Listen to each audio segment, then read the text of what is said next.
Le collège Dara Rama 6A Diamniadio a abrité la journée de l'excellence.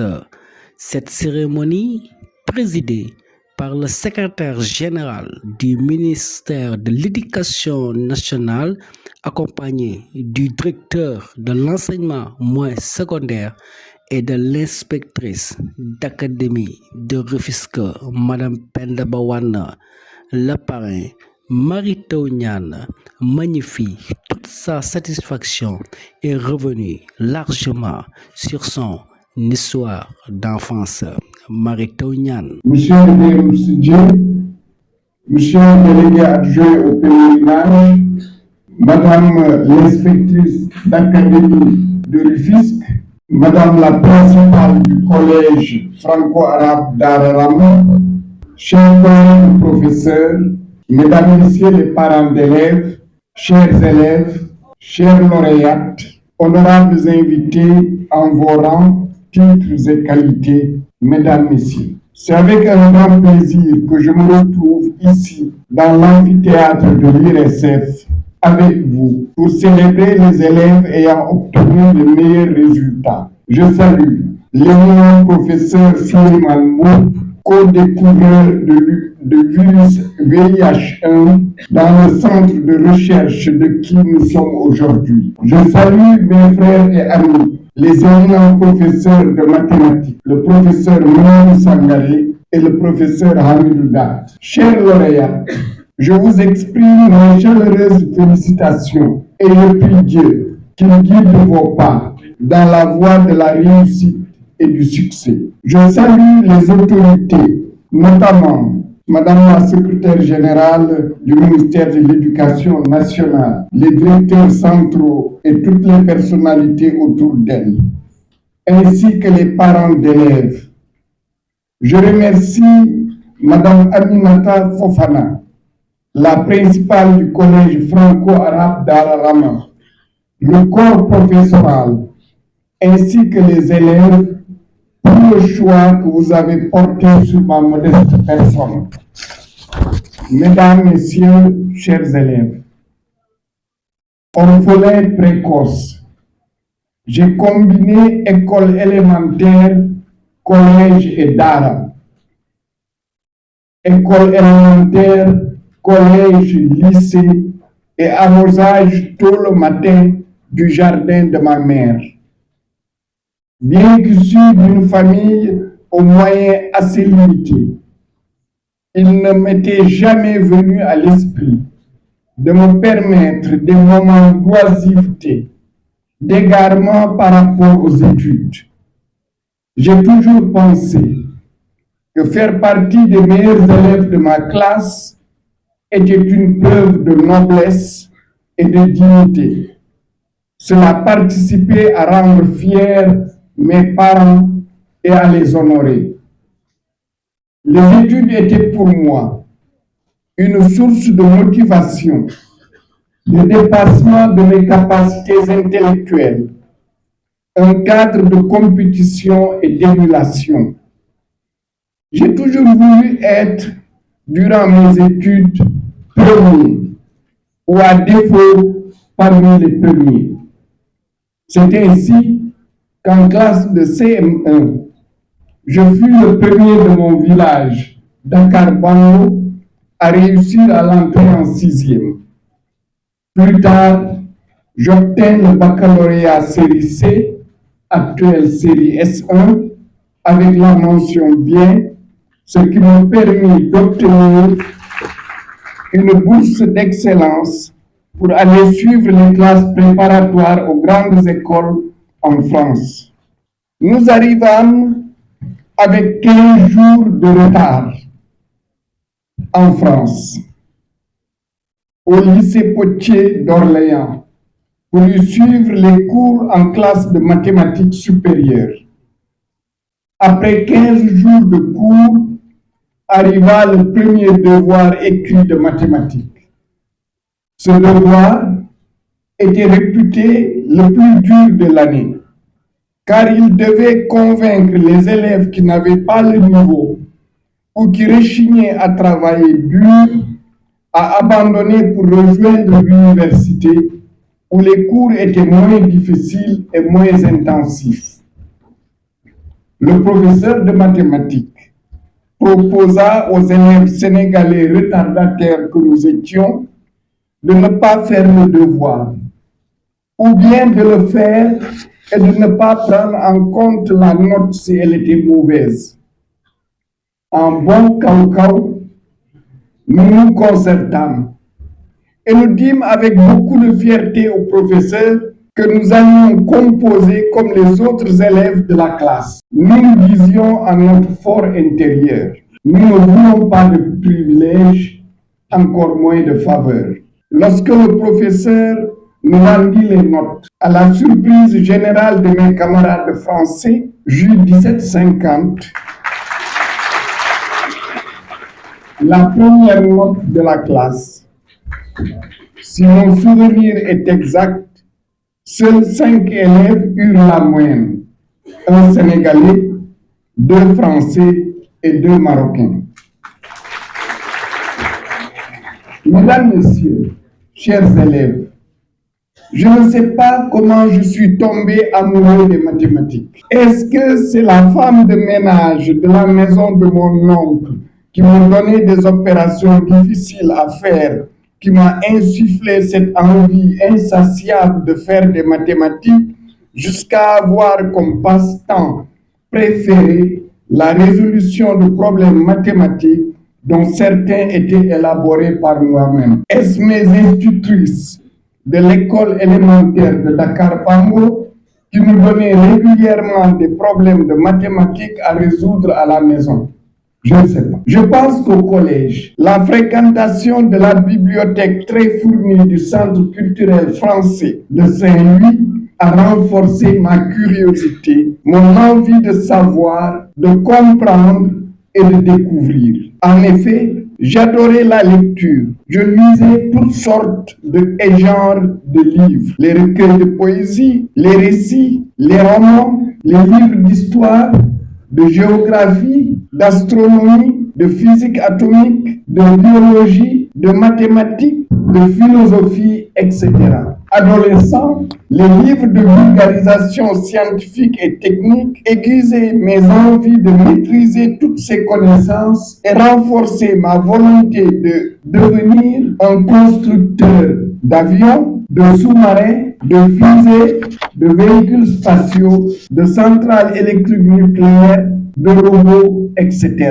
Entre la classe et le centre culturel, enfant d'un pays sahélien, de parents illettrés, je me permettais de rêver l'impossible, d'avoir le même rêve que l'enfant de Philadelphie, de Londres, de Paris, de Pékin, de Moscou ou de Tokyo. Car les mathématiques, cette capacité à raisonner, à conceptualiser, à poser un problème et à le résoudre, sont à la fois un rêve qui se répète tant de fois différemment, un tour de passe-passe d'un magicien prolixe, les perles de diamant d'une intelligence libre, audacieuse et sans limite. Mesdames, Messieurs, chers élèves, les mathématiques constituent un outil, un langage pour les autres sciences et technologies. Les mathématiques constituent aussi le guisani pour beaucoup de sciences grâce à leur immense capacité de prédiction. Le Verrier, astronome mathématicien très connu, prédit grâce aux mathématiques l'existence d'une planète invisible à l'œil nu que les astronomes découvrirent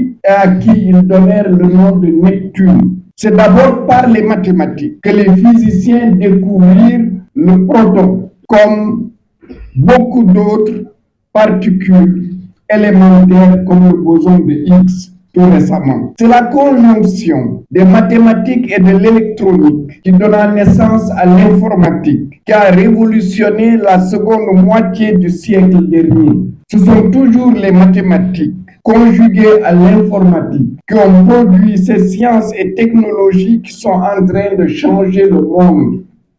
Vous en avez parlé, l'intelligence artificielle, le big data, la cybersécurité, la robotique, les statistiques décisionnelles, etc. L'homme n'a plus le monopole de la puissance de son cerveau. Certaines fonctions du cerveau peuvent être concurrencées par des machines qui sont capables de battre l'homme, de le battre en capacité de mémoire, en rapidité, de le battre en capacité à raisonner, de conceptualisation, de poser un problème et en rapidité de sa résolution. Vous le savez, le jeu d'échecs était jugé suffisamment complexe qu'il était impensable qu'une machine ne battît un être humain.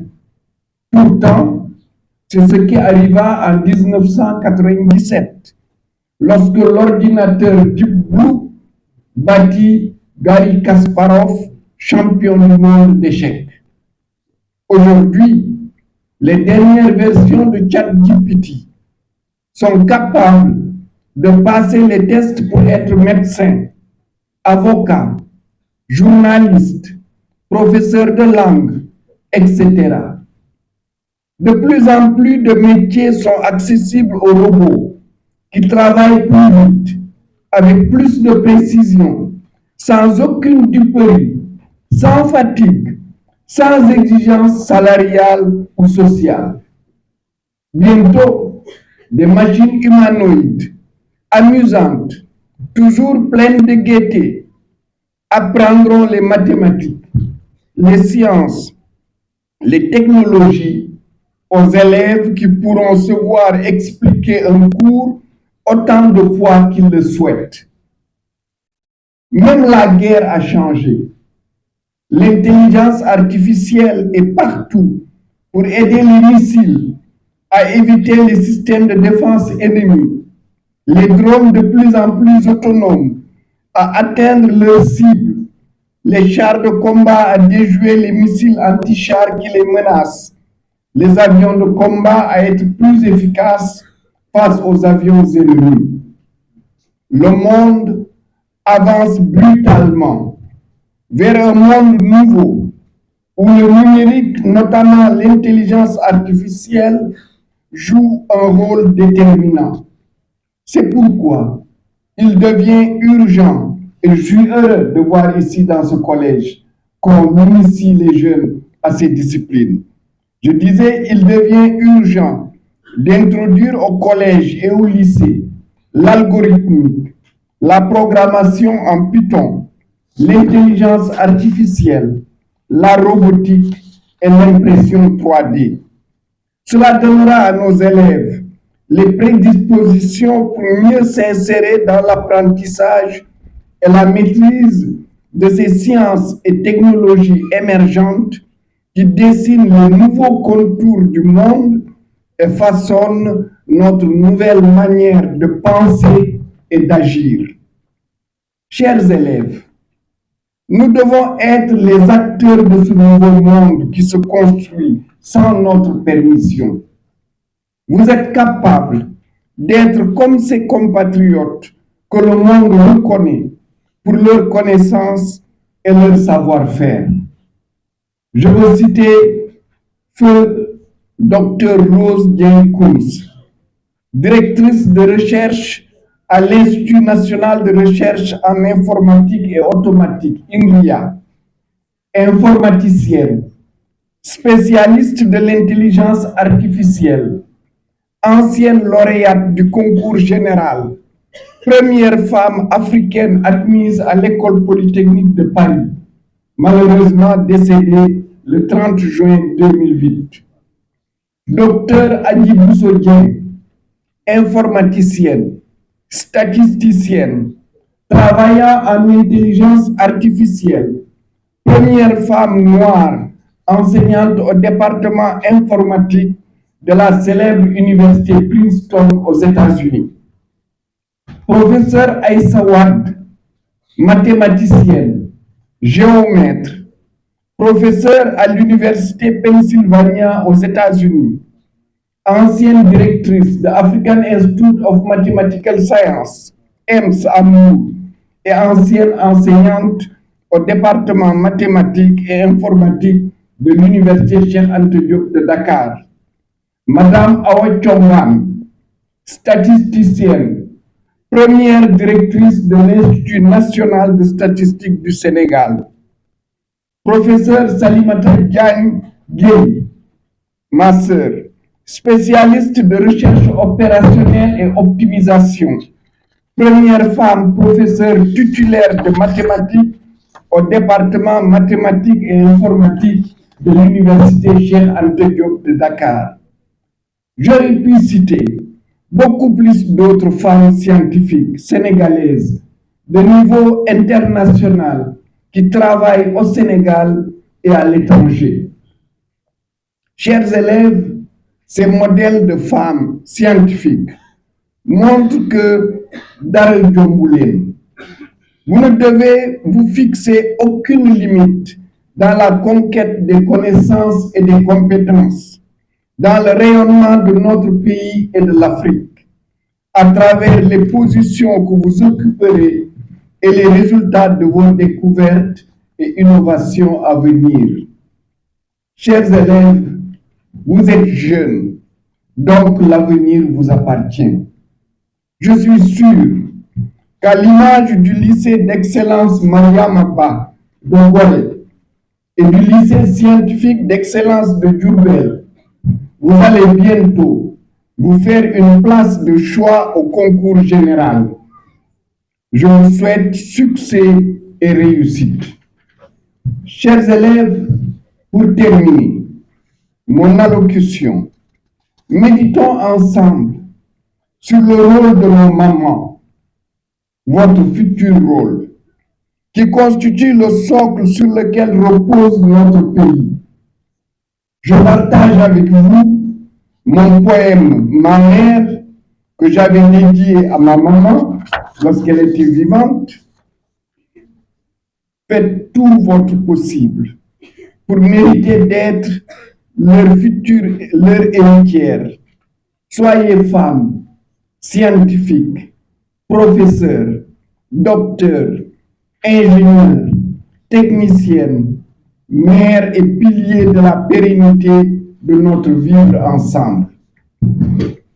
Ma mère, quand s'illumine le ciel, quand le ciel s'illumine, que la fraîcheur enveloppe la nature de rosée et que l'aurore furtive s'installe, voici que s'activant au fourneau, maman enveloppée de paille, toujours aux belles couleurs écarlates, tu m'accueilles avec une darne de pain beurre, que j'avais hâte de me blottir dans les habits, au parfum de première pluie, petit galopin turbulent, chaton tout doux et docile, dans mon nid de tissu coloré.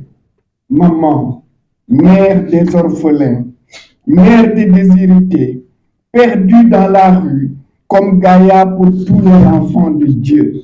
Resterait-il une seule mère au monde que ce sera toi, Yayam? J'ai parcouru des étendues immenses. J'ai visité des pays au ciel noir et à la terre grise. J'ai vu des femmes grandes et sveltes, la jarre en équilibre sur la tête, vendre le lait au petit matin, du petit matin au soir. Maman, si longtemps tu as marché, digne, brave comme une lionne, pour éduquer le tien sang. Maman, plus que l'amour maternel, d'admiration pleine mon cœur empli, je te contemple, grande royale. Tu m'as légué des yeux de chinois, un air d'aristocrate. Que pourrais-je t'offrir sans offusquer ta fierté de Bodano? Maman, ton regard est lumière et ta poignée de main éternelle. Je ne suis pas encore suffisamment adulte pour perdre le privilège de poser ma tête sur tes genoux, goûter aux délices des caresses de tes doigts fins à la peau de chamois dans mes cheveux encore noirs et tendres.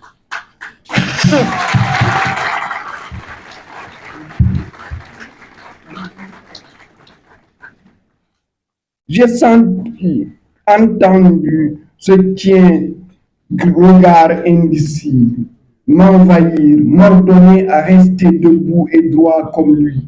Oui, maman, tu m'as appris que vivre est une dignité, que l'on n'acquiert qu'en conquérant. Vivre intensément l'espoir de vaincre, croire, toujours croire au lever du soleil. Ainsi, très tôt, me montrais-tu la voie noble, bravoure, labeur, vertu, droiture, partage. Me voilà donc au clair de pleine lune opale qui découvre la savane d'habitude sombre. J'ai ramassé le bois mort, les tessons de charbon pour attiser les chaudières de tes fourneaux et amoindrir les rigueurs grises du Sénégal. J'ai aussi façonné des lutteurs de roseaux, dessiné des canards sur mon ardoise noire, construit des voitures à l'ombre de mécaniciens bavards. Car, maman, par ton génie sans pareil, tu n'as point volé ma jouissance de môme, vacant à ses loisirs innocents d'enfant. Maman, tu ne connais aucun alphabet. Cependant, tu m'as appris à lire, à relire. Syllabes et mots latins sur ardoise et cahier. Araf, versets et sourates du Saint-Coran couchés sur mon alloua. Grâce à sa pédagogie émotionnelle et ton énergie de mère inépuisable, ta science reposant sur ta foi inébranlable, tu m'as appris à lire la nature et l'esprit. Madame la secrétaire générale du ministère de l'Éducation nationale félicite l'établissement et encourage les filles à redoubler d'efforts et à maintenir le cap de l'excellence. De la DGPU, Monsieur le directeur et chef de service du ministère de l'Éducation nationale, Madame Lia, l'inspectrice de l'Académie de Rufisque, Madame la principale du collège d'Ararama, Mesdames les membres de la délégation du parrain, nous reconnaissons le professeur Sangaré, le professeur Dat, Madame la présidente de l'APE, Mesdames, Messieurs les membres du corps enseignant, chers partenaires, chers élèves, chers parents d'élèves, distingués invités, à vos rangs, titres et grades, Mesdames et Messieurs, c'est avec un grand honneur que je me tiens devant vous aujourd'hui au nom de Monsieur le ministre de l'Éducation nationale empêché, à l'occasion de cette fête de l'excellence organisée par le collège d'Ararama. Cette cérémonie est bien plus qu'un simple moment solennel, c'est le reflet de l'engagement et des efforts consentis de l'ensemble de la communauté éducative pour l'excellence et la réussite de nos élèves. Mesdames, Messieurs, chers élèves, aujourd'hui, nous célébrons vos efforts, votre travail acharné et votre détermination à exceller dans les domaines, surtout dans les sciences et les maths. Vous êtes les modèles de la jeunesse sénégalaise, porteurs d'espoir pour un avenir prospère et vous incarnez l'avenir de notre nation. À travers vos réalisations, vous démontrez qu'avec discipline et passion, tout est possible. Vous êtes les bâtisseurs de demain. Et c'est à vous que reviendra le privilège d'innover, de résoudre les problèmes complexes et de contribuer à la modernisation de notre société pour aller vers un Sénégal souverain, juste et prospère. Nous saluons le choix pertinent du professeur Marito Niane comme modèle, une illustre personnalité, référence et de renommée mondiale. Le professeur Niane est un modèle de persévérance, de rigueur et de réussite qui vous est donné. Le professeur Niane vous est donné comme modèle et cela devrait vous inspirer dans votre parcours pour viser l'excellence et surtout l'excellence dans le domaine des sciences et des mathématiques. Aujourd'hui, les mathématiques ne sont plus seulement un outil de calcul, vous l'avez dit, professeur, elles sont aussi au cœur de toutes les innovations technologiques. Des avancées dans le domaine de la santé, des sciences, de l'environnement et des solutions aux enjeux mondiaux. À travers cette discipline, on apprend non seulement à résoudre des équations, mais aussi à penser de manière logique, critique et créative. Cette approche est indispensable pour répondre aux défis d'un monde mondial globalisé où les compétences scientifiques et technologiques sont devenues des leviers essentiels pour la compétitivité économique et le développement de notre pays, pour un développement durable.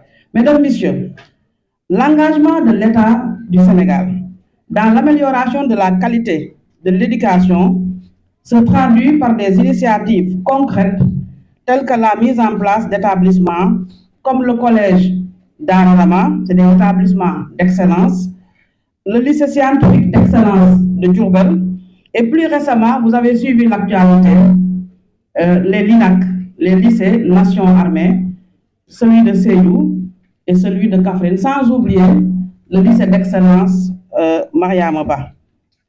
Ces initiatives visent à offrir à la jeunesse sénégalaise une éducation de qualité, axée sur l'acquisition de compétences scientifiques et techniques afin de mieux préparer les jeunes générations aux défis du XXIe siècle. Notre politique éducative se veut résolument scientifique et technologique et elle repose sur l'idée fondamentale que chaque élève doit recevoir une formation de qualité qui le prépare à relever les défis de demain.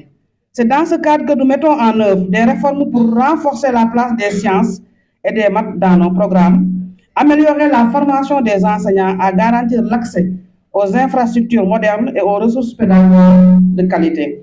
Le rôle des mathématiques dans cette transformation est incontestable.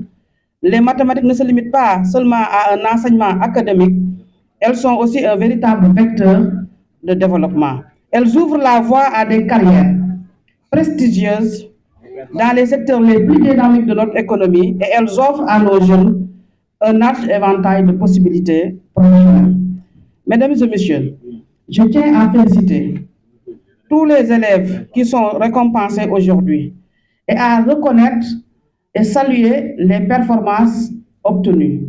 Vous l'avez cité tout à l'heure, Madame la maîtresse de cérémonie, Monsieur le maître de cérémonie, les 100%. Il faut maintenir le cap. Rester dans cette dynamique, c'est bien possible. Yes, we can, you can. Vous pouvez, comme les autres élèves, réussir et avoir ces 100%. Donc, restez dans cette voie. C'est une compétition saine qui vous conduit dans la voie donc, de la performance. Vous êtes les champions de cette promotion et vous avez démontré un esprit de persévérance et d'excellence. Vous êtes la preuve vivante que l'effort paie et je suis convaincu que vos réussites inspireront d'autres jeunes à suivre votre exemple. D'autres collèges, certainement, voudront être aussi dans cette dynamique des 100%. Je salue également le corps enseignant qui est à l'origine de cette réussite collective. Vos engagements, chers professeurs, votre dévouement et votre passion pour l'éducation sont inestimables. Vous êtes les véritables architectes de l'avenir de notre nation.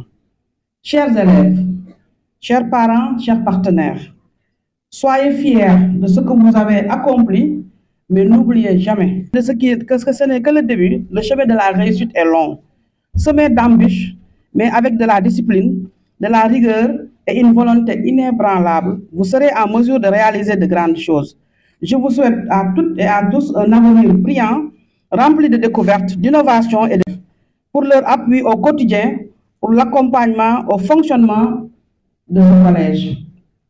Mes remerciements vont également à l'endroit de tous les partenaires qui ont rendu cette belle cérémonie. Une mention spéciale à Madame la principale. Chers parents, votre appel a été entendu. J'en discutais avec Monsieur le directeur. C'est vrai qu'elle a impulsé une dynamique. Elle a fait de ce collège ce qu'il est devenu aujourd'hui. Certainement, nous allons garder une grande attention à votre préoccupation.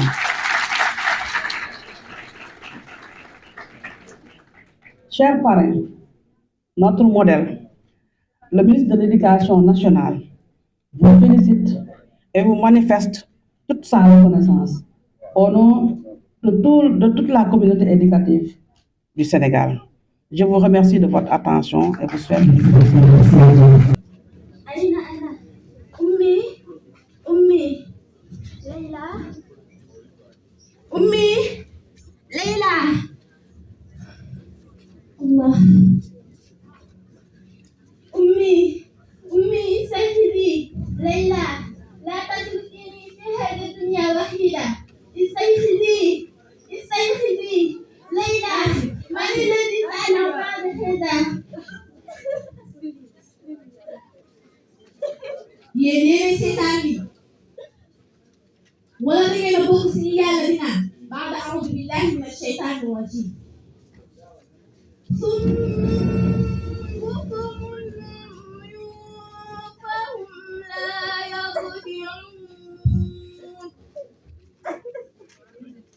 إخواننا الفلسطينيون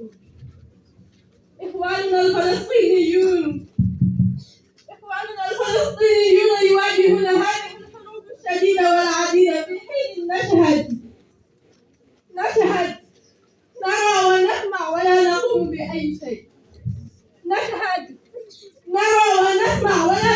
بأي شيء هذا وقت القيام وقت الاستيقاظ لنستعد وننصر إخواننا الفلسطينيين أيها المسلمون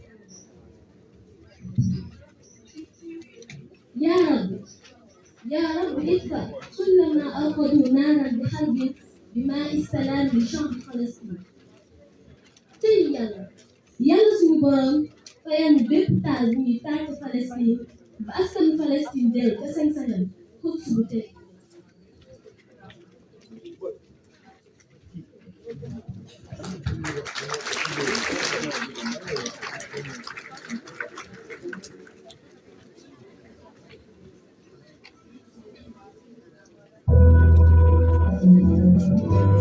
السلام عليكم وعلينا سلام سلام إليكم وإلينا سلام سلام على من رد السلام وسلام حتى على من لم يرد سلام باسم رب السلام رب العباد الله الصمد سلام تنام فيه، سلام معجور بأرض هذا البلد، سلام ما عدنا نسكن فيه، سلام ما عاد يسكن فينا، سلام نراقبه وهو يهدم حقائبه ليهجر رويدا أراضينا ويحل مكانه تسليما واستسلاما بتأسف لا إسلام فيه، كأن إسلام أجدادنا ما عاد يعني.